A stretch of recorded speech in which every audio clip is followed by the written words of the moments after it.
si je vous ai bien lu et bien compris, vous faites une distinction entre un enfant adopté par un couple hétérosexuel et un enfant adopté par un couple homosexuel. Derrière cette distinction, est-ce qu'il y a l'idée qu'un enfant élevé par deux parents d'un même sexe a moins de chances d'être heureux ou équilibré qu'un enfant adopté par un homme et par une femme? Pas du tout.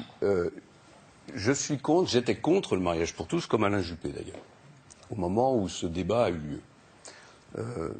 Je me suis exprimé à l'Assemblée nationale, publiquement, devant Madame Taubira, pour expliquer les raisons de mon opposition, et pour indiquer que si nous revenions au pouvoir, nous ne reviendrions pas sur la notion de mariage, parce qu'il ne s'agit pas de revenir sur des mariages qui ont eu lieu, il ne s'agit pas de donner le sentiment, au fond, qu'on ne respecte pas l'amour homosexuel, donc on ne reviendra pas sur le mariage. En revanche, le mariage pour tous a perturbé ce que j'appelle le droit de la filiation. Et moi, je veux remettre de l'ordre dans le droit de la filiation. C'est-à-dire que je veux inscrire dans le droit de la filiation un principe naturel, c'est qu'un enfant est toujours le fruit d'un homme et d'une femme. Et je ne veux pas que cette filiation disparaisse en cas d'adoption.